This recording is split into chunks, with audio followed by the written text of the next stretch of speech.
You need sound data science team. So we have an AI team that does all the development. Then you need good, for example, hardware. If you're deploying a solution at an oil well, so you probably need expertise of hardware engineers, IoT, and so on. So there's a group that does that.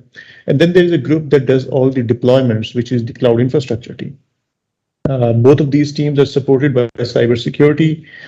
We hear these days about the cybersecurity incident, especially जो operational technology के अंदर incidents हो रहे होते हैं. So it's not just IT but OT also that is prone to cyber attacks. So cybersecurity is very critical if we are innovating in oil and gas sector. So we have a team that does that, and they follow this immune system approach. And then there are a couple of other teams that support these core teams in delivering industry solutions.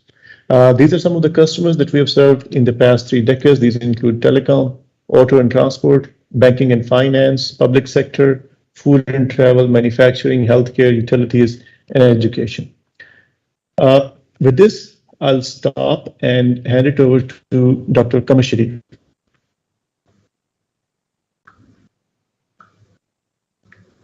Dr. You can start sharing your screen.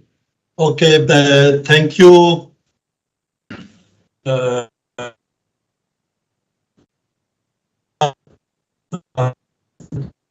My screen, and I can get this thing going because sometimes I have little, oh my God, okay.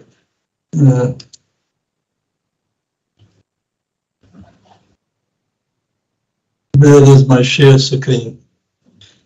Okay, I think you're sharing already. Yeah, no, I need to dump to the Outlook to my. Yeah, the slide deck. Where I go from here? I should have practiced this myself. Okay. So आप अपनी screen show कर दें उसके web page please. Sure. Okay, मैं अपनी screen share बंद करूं, आप जो है SPS की वेबसाइट दिखा दें please. Hashim, thank you. Sure, just give me a second. Okay, I've started sharing. Thank you. जो SPS की वेबसाइट है, इस पे आप एक्टिविटीज में जाके तो चले जाएं आज के सेक की मीटिंग पे.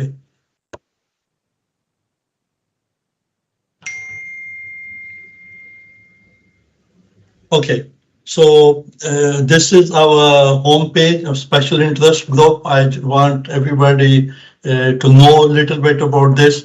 इसमें you can see कि ऊपर हमने 2 blocks हैं. Industry propose an idea for innovation, and academia is that they pursue an idea for innovation. और अगर आप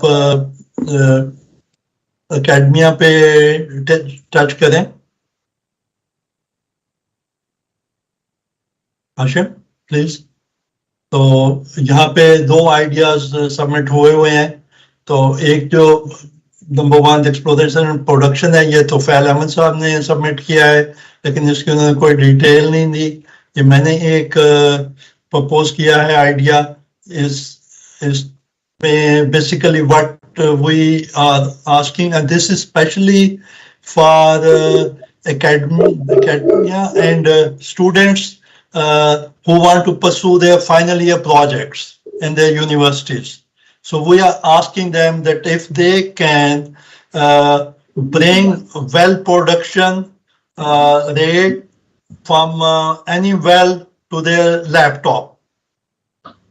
So this could be electrical, mechanical, G&G, any person who is interested in this field. And I will be presenting a seminar on this next Wednesday.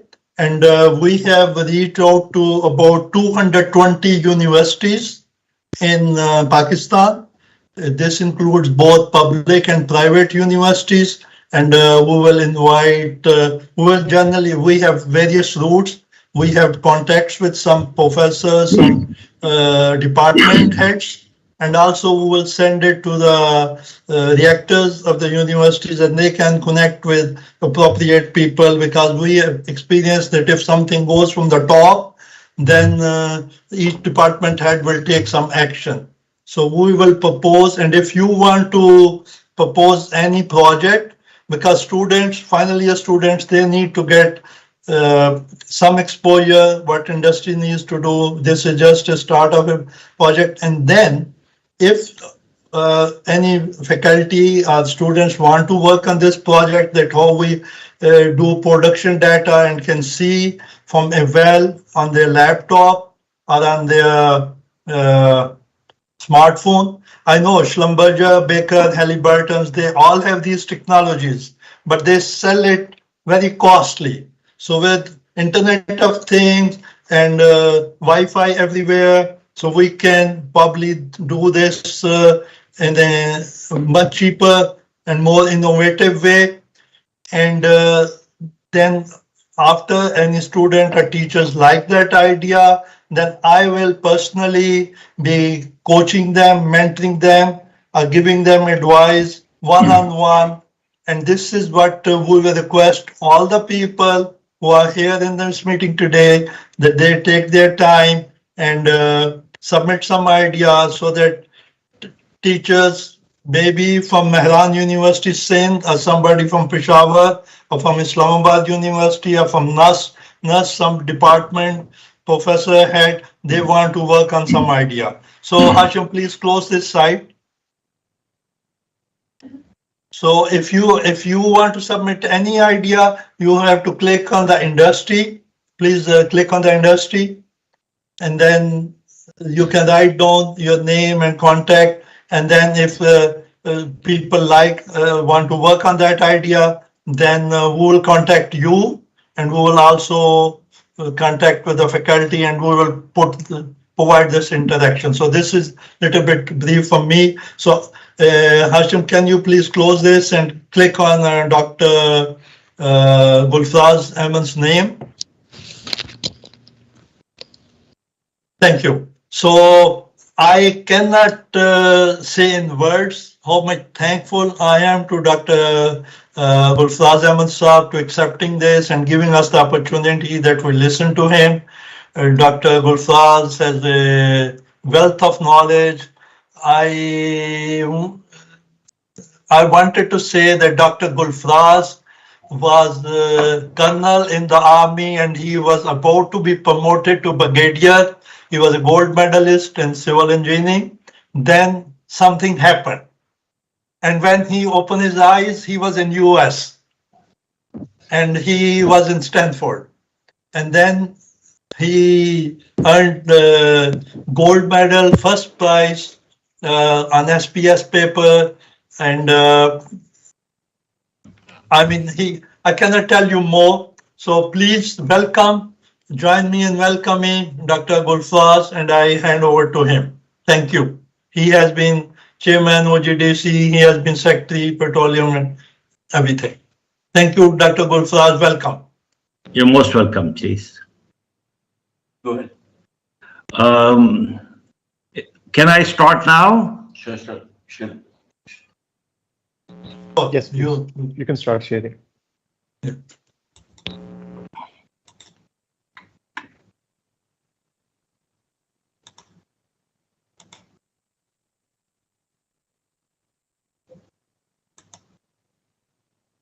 Okay, we can see your screen.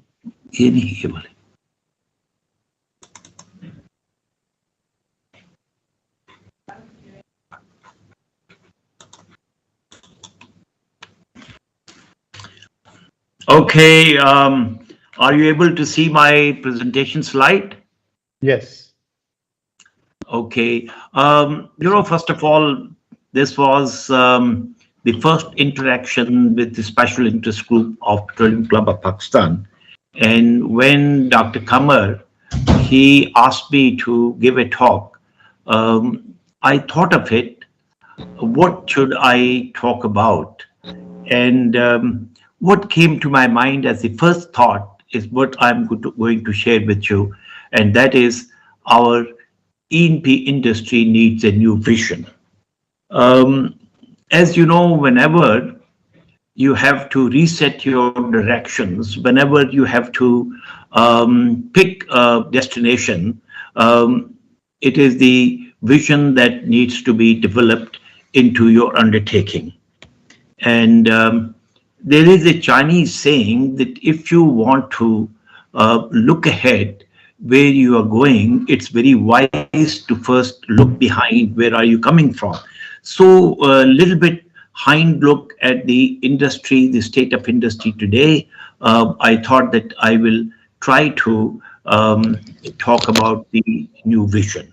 Let me also say this thing that I'm not sitting like in Houston, Sajjad Saab or Dr. Kamar, where they are sitting at places where the new technology in the petroleum industry is developed. I have essentially a limited viewpoint, but I will share whatever has come to my mind. So the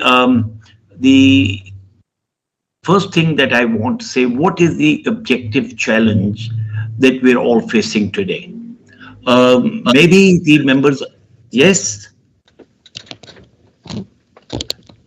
maybe the members of industry, which is a very widespread industry, Pakistani industry, and some of the members are extremely competent, outgoing. They may not agree with my contention, but this is just my thinking, and that's what I'm going to share. First, our E&P industry has reached a moment of truth.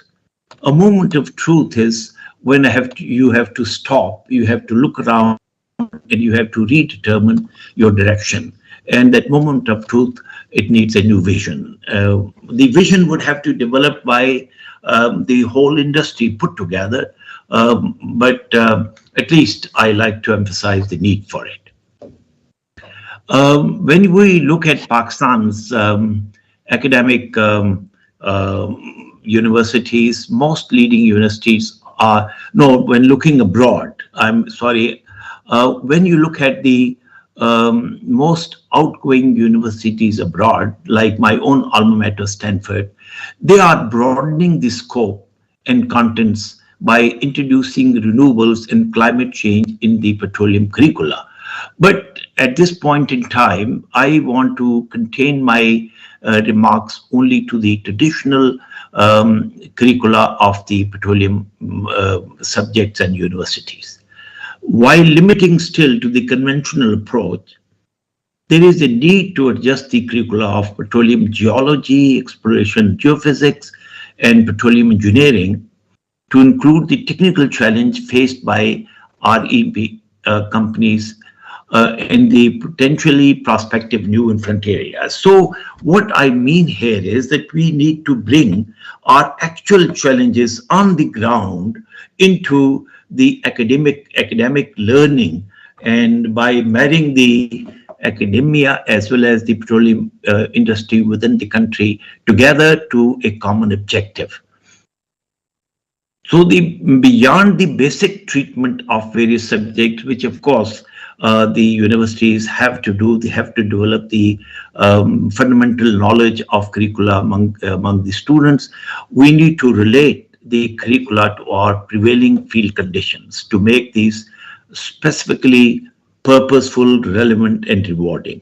This is what I want to emphasize, that beyond the fundamentals of the subjects, whether it's geology or it's geophysics or petroleum engineering, we need to cover the fundamentals, but thereafter we need to relate them to the applied conditions in the country so that we can make these studies more objectively oriented. Then the what I saying the last point here is that industry and academia need to join heads in earnestness. This is a commonly identified point. It's commonly emphasized point, but the need now is that we actually do objective thought sharing and a common determination of way ahead. There is no doubt that neither the academia, not the petroleum industry by itself in the country can meet this challenge. It has to be met jointly.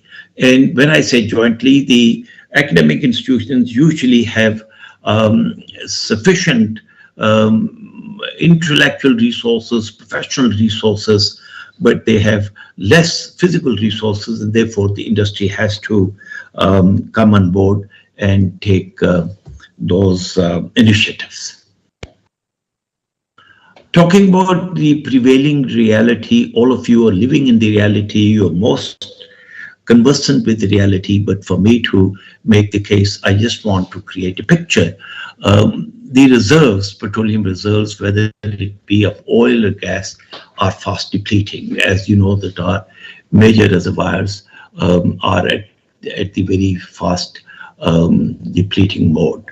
And the reserve replenishment ratios are not anywhere close to the required. That is the real concern. If our reserves were, but we were also discovering reserves at a fairly healthy rate, then the challenges were not as serious. Our energy import dependence is fast increasing. As you know, we are now over 45% of our energy is imported. But the foreign exchange earnings with which we import the energy, they're not growing accordingly.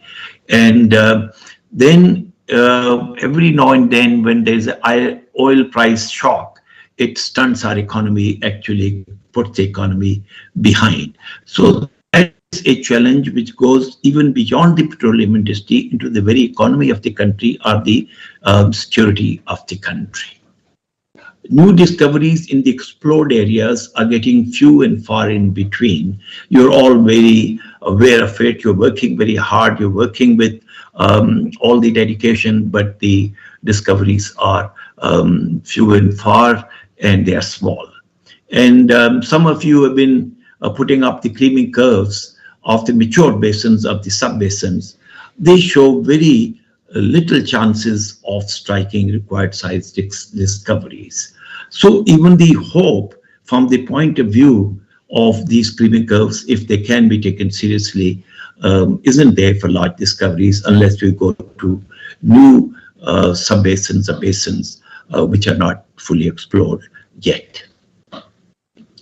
The other aspect is that we did have a burgeoning foreign companies participation in business, but most of the companies are leaving for multiple reasons, and principally the geology.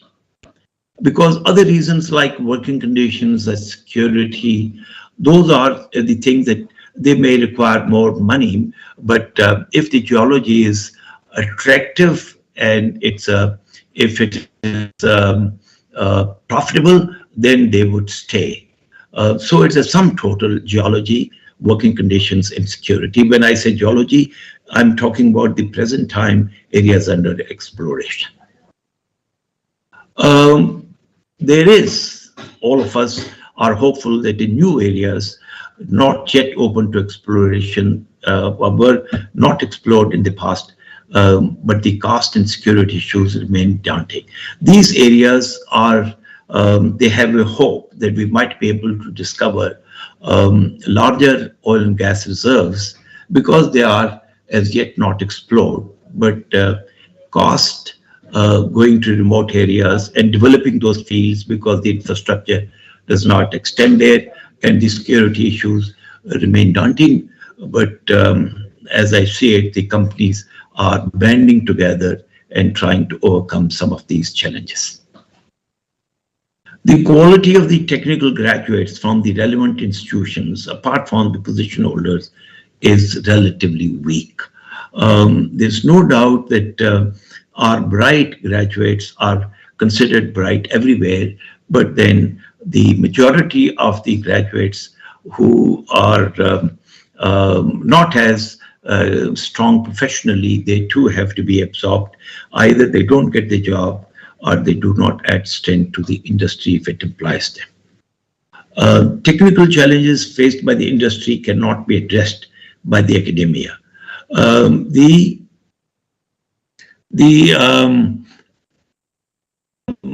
As far as the academia is concerned, we need to, as before, we need to improve their capacity through close interaction with them.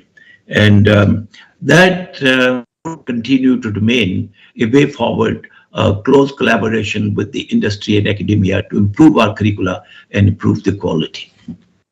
Some new directions that, if I can identify, we need to understand afresh. There's no doubt that what I'm going to say is in the minds of all the professionals. Actually, it's they are fed on it all through their experience. But the petroleum perspective of our geology will have to understand afresh by retracing and analyzing the tectonics of the millions of years since the Indian plate drifted from the Panji and drifted north, colliding with the Eurasian plate, creating the loftiest mountain ranges above the surface and very complex depression implication below the surface that you are all very aware of. The movement of the Indian plate, deposition of the ooze, migration and migration of the hydrocarbons, and the storage in the tectonic settings of our geology needs to be better comprehended. And when I say that, are they not comprehended? Yes, this is your bread and butter. You know it, but I'm emphasizing it better. We need to go upon that to improve our understanding.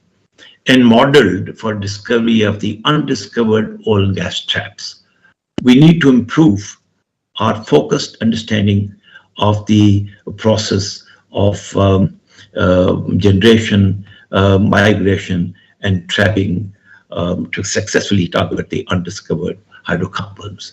Now, these things you do on daily basis, you perhaps may not realize that unless we are able to develop a better understanding of all these things, we do not have the chance of discovering larger hydrocarbon reserves, which can change the industry's outlook.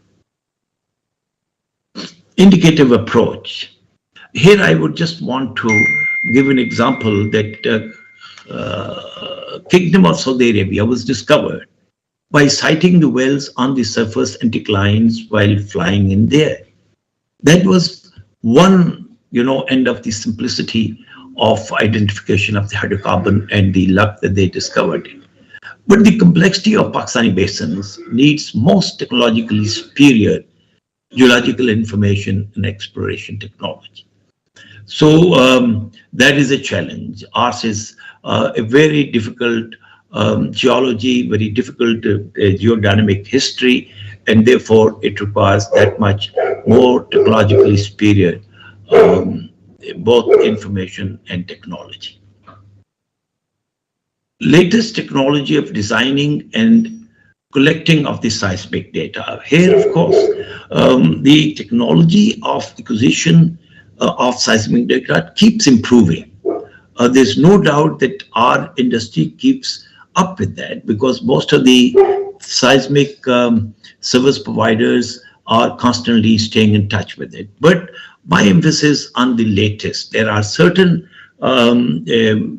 innovations which need to be brought into the application. State-of-the-art processing employing AI. This word artificial intelligence is now so critical that almost every aspect of living, this has made major inroads there. So AI-assisted interpretation and reinterpretation, selection of the drilling objectives, technologically backed drilling and pressure maintenance techniques are required to improve the speed, results, and the cost effectiveness of the exploration effort.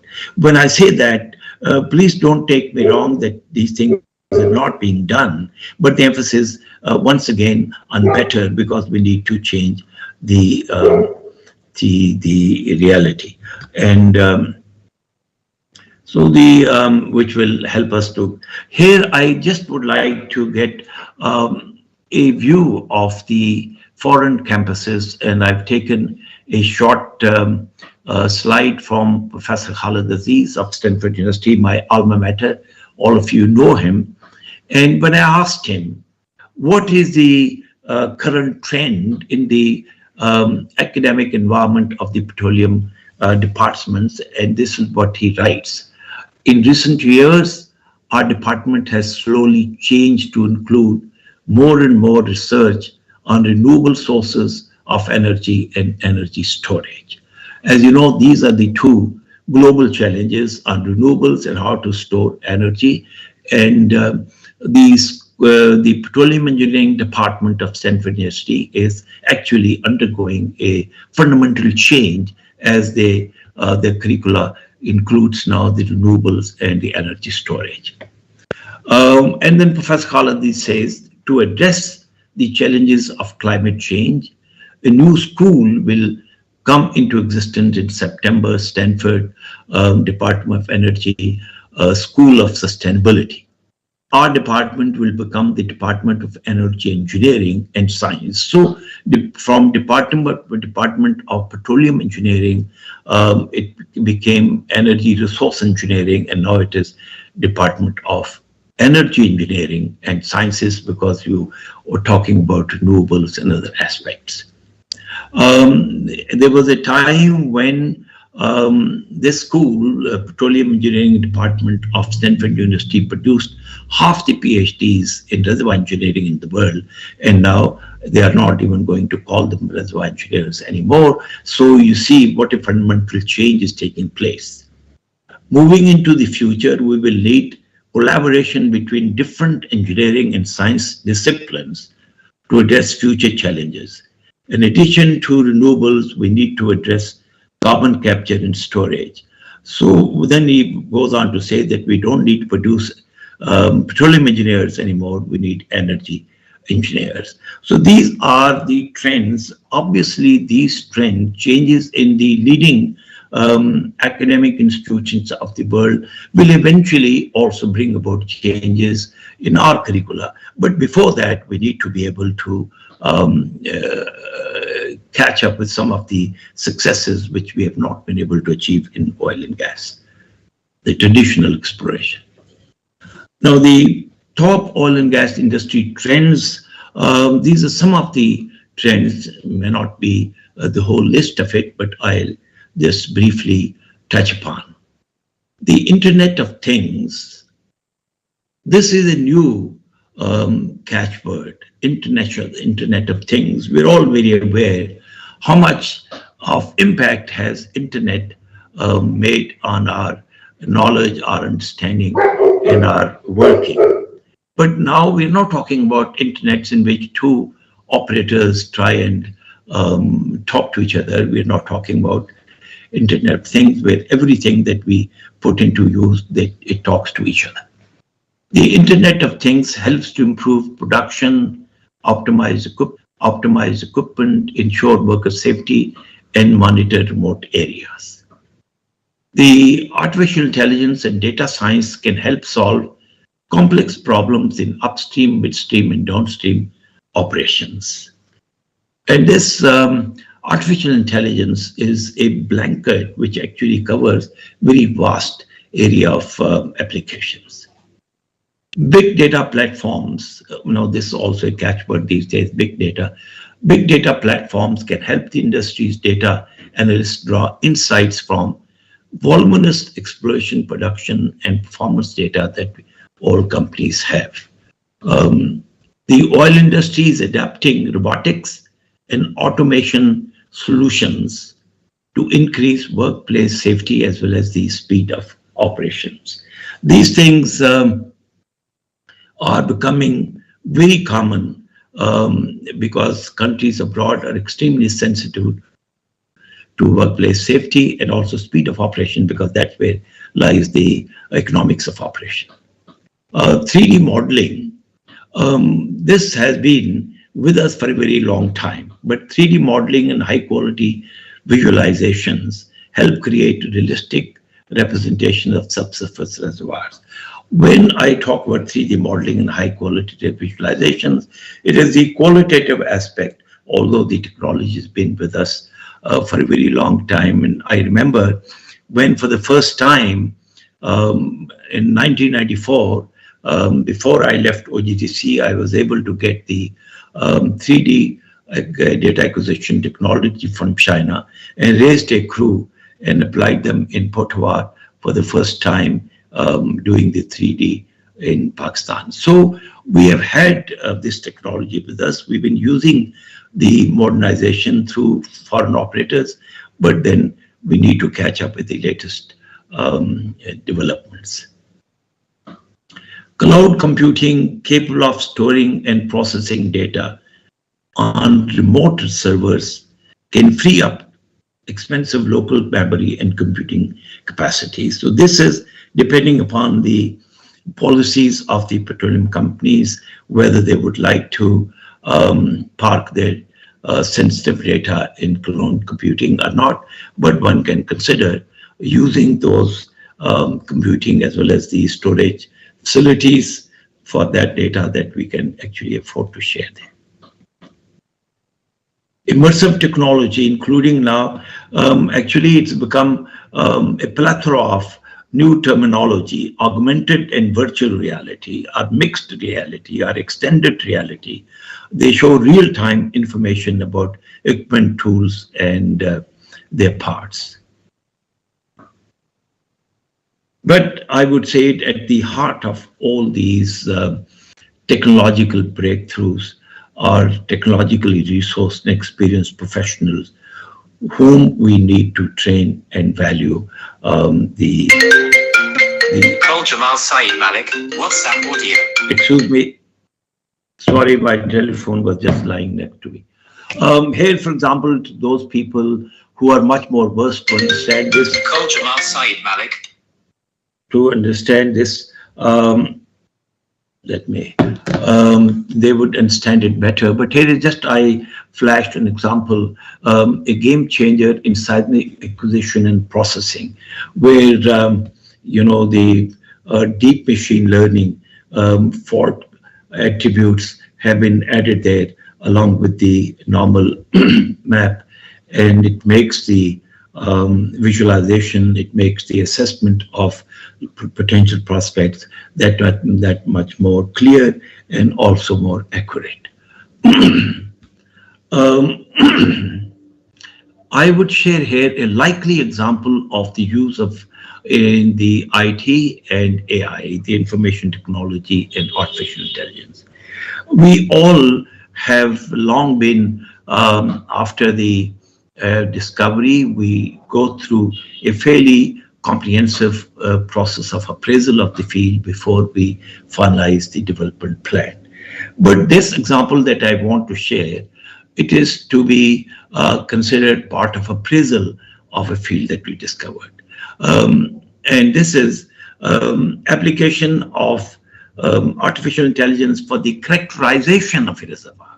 The word characterization of reservoir has been with us for a very long time. I remember that a professor of the Department of Geophysics in Stanford University, he started the first course while I was there on characterization of the reservoir, and he used to make those models, very laborious models of it. The characterization of the reservoir still remains the most challenging aspect of petroleum industry. We can identify lateral and vertical heterogeneities and mapping of the reservoir fluids. Now, it is, although heterogeneities have been identified through application of seismic, but I'm talking about a more sort of focused identification of lateral and vertical heterogeneities and the reservoir fluids by undertaking a design for purpose 4D seismic over the reservoir area after the discovery during the appraisal phase before finalizing the development plan. Now, this is since the area of the reservoir is small, so we can undertake a very expensive but highly well-designed and seismic with very aggressive attributes, so that we can identify these heterogeneities, we can identify the reservoir fluids, we can identify the continuity of the reservoir, and we can develop it by locating the wells at optimal places, and only those very many wells that are actually needed, and therefore we can cut down the cost of the development and make the development very efficient. So it is something like, instead of carrying out a 4D seismic during the developed field and production of the reservoir, we can do that before we develop the reservoir and at the stage of appraisal. Now, here, quite naturally, it's complete unless these days we talk about the unconventional oil and gas, because that has also become very much a part of our oil and gas exploration production. The global unconventional oil and gas exploration development revolution has not only a significant economic impact on oil and gas resource increment, but also great innovation to the theory of petroleum geology, thus having important scientific significances. So we know that the production of shale oil, shale gas does require innovation in production technology, in the drilling technology, like the horizontal wells and like the fracking. All these things have added to the scientific significance of this industry. And unless we are equip ourselves scientifically with those developments, we may not be able to appreciate the significance and undertake the exploitation of the unconventional oil and gas, shale oil and gas. Pakistan has long been identified having significant shale oil and gas resources, resource potential. All of you keep referring to it. But the E&P industry has not been able to achieve its commercialization and production. Now, the key word in shale oil and gas is commercialization. Actually, even if we are able to experimentally identify the shale oil and gas potential in a well, the most important challenge is commercialization, because all of you know that the commercialization of shale oil and gas has very different challenges. First of all, before you commercialize, you have to drill a large number of wells. And not only that, once you commit a volume to be delivered, then you have to continue to drill all the time. And what that does is makes the investment very heavy. Although in the end you are very profitable, hopefully, but then to develop the fields, average size shale oil and gas field would require at least $1 billion of development, which will take it through commercialization and continuous practice of drilling. That thing generally is beyond our individual E&P companies, although there are big operators like OGDC, like other operators who have big resources. They should be able to do that. But a serious concerted effort by the industry and the regulator all have to put their heads together. PPL, for example, I mentioned about OGC, even to an extent, Mari Petroleum. A serious concerted effort by the industry and regulators required to turn the tide and provide critically needed prop to the falling conventional production of oil and gas through starting to produce the vast identified shale oil and gas resources in Pakistan to give a relief to the struggling economy, especially our balance of payment. As you know that the national security depends to great extent on economic security and the energy security. And at some point in time, you, the professionals in energy, are directly contributing to national security. At the same time, if there is a challenge, then you have to come together and meet it. I here want to just share a moral, an example, and I picked up this moral from 17th century Europe. 17th century started with the Europeans still limping out of the Dark Age, characterized by the dogmatic hold of the church over the advent of knowledge and use of common sense in improving quality of life. So, you know, that is what the Christianity was encumbered for, by this dogmatic hold of the church, that no knowledge could emerge from the brains of the knowledgeable people. It could only emerge from the church dogma. So the 17th century started with the same thing continuing. Here I want to give you the examples. Like, for example, there was a social scientist, Bruno Italian.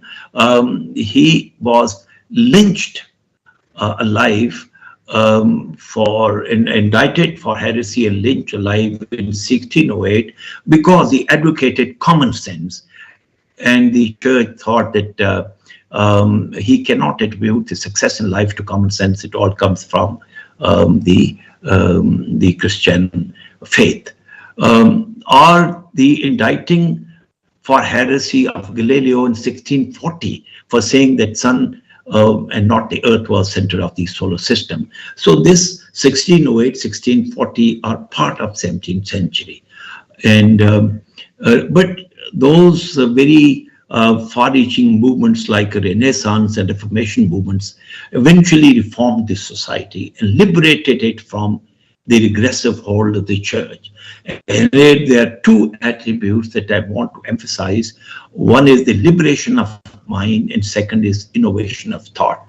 These two attributes, after the liberation of the mind from the dogmatic hold of the church and innovation of thought, brought about a paradigm revolution. And the century ended being named as the century of science. So if you go over the history of the development of knowledge, then you have to recognize the 17th century contribution to science, some of the scientific discoveries, some of the mathematical developments that were brought about in 17th century are still very challenging. So within the century, coming under, remaining under the dogmatic hold, lynching a person who only said this thing that if you want your cow to give better milk, you keep its hygiene better and feed it better. He was lynched alive because they thought that it comes from the will of the God. And Galileo, who, as you know, that he is one of the greatest scientists, perhaps one of the 5 greatest scientists ever in history, he was indicted in 1640, but spared because he was already 72 and ill and blind, partially blind, and his heresy was lifted only in 1998 by Pope John Paul.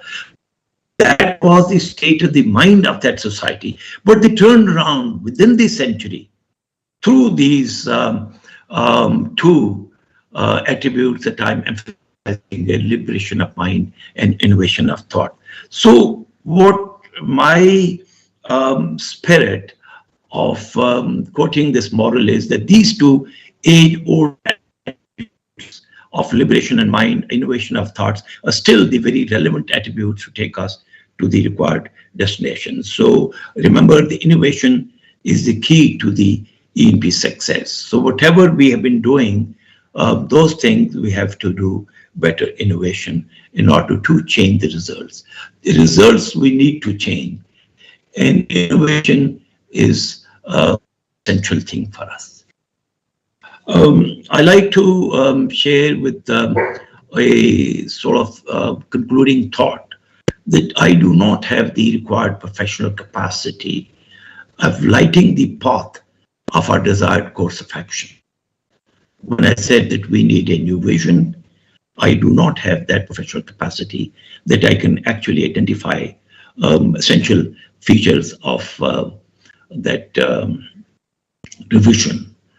But I do feel the need for raising the flag that we need to change the course.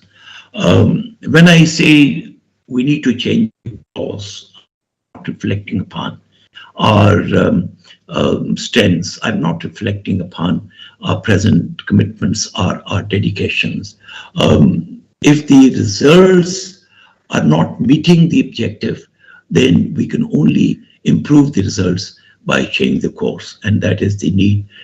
That's why I called it the E&P industry in Pakistan needs a new vision. We have among us, and that's a great asset. We have people, iconic people listening to this, like Mr. Sajjad. We have Dr. Javed Qamar sitting in Turkey. The most of you sitting here, professionals. I've been very, I may just mention in passing, when I was coming in 1989 to take over GDC, there were lots of going on in Stanford. They said, Dr. Gulfaraz, you will need to change 75% of your manpower if you want to really change the course of success there. But when I came to OGDC, I did retrain a number of professionals, but with the same professionals, 100% same professional, OGDC turned the tide. So I have full faith that we have a sufficient number of talented manpower. We have among us capable professionals, and the E&P companies individually as well as collectively, they need to pursue innovation to realize the fruits of breakthroughs in technologies. The greatest obstacle would be the inertia of sticking to our closely held thoughts and practices. You know, this is the real challenge. You may have had very intelligent thoughts, very fruitful experiences. Those thoughts and experiences applied in certain conditions, and when the conditions change, when resources change, then you need to change mind. So if we can change, if we can control our inertia and go for a new practice, new thoughts, I'm sure our industry is extremely resourceful and we can meet the challenge. Well, this brings me to close my presentation. As you have seen from the content, I haven't given you anything substantive. All I've said is the need for doing something substantive. And with the help of those who are more resourced, we might be able to find our path. Thank you very much.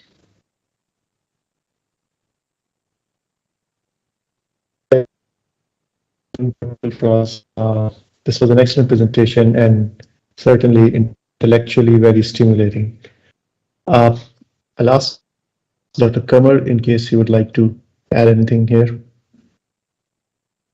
Thank you, Hashim, and thank you so very much, Dr. Gulfaraz, for sharing your thoughts. And I think we can open up for questions, so we can take questions, but I would request all the people asking the question that they need to be very brief. We only have maybe about 10 more minutes. This was a 1 hour meeting, and then yeah, please. Okay, so please, Hashim, you can ask for the questions. Thank you. Thank you, Dr. Qamar.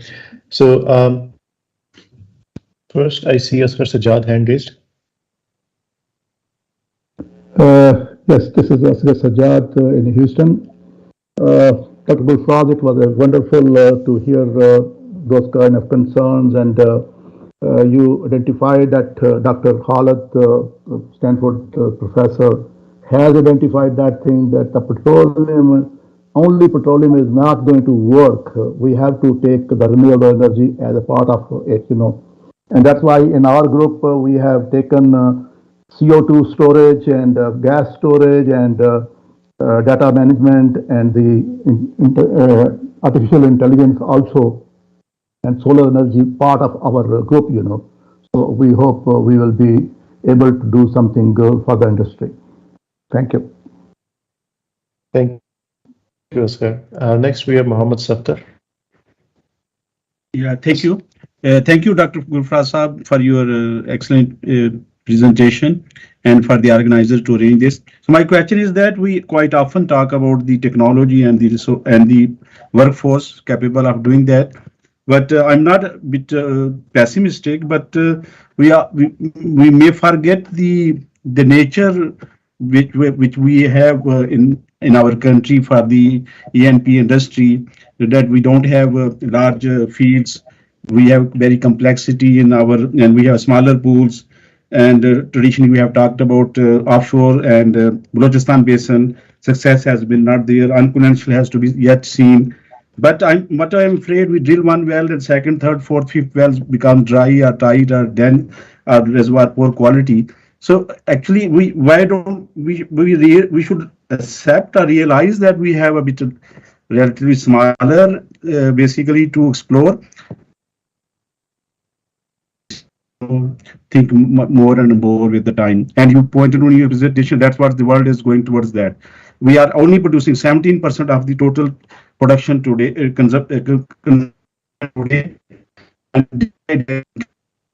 Thanks, sir. Actually, you have certainly emphasized those very points that I was talking about. There's no doubt that we did not have the history of frequently striking these reservoirs, be it of oil or gas.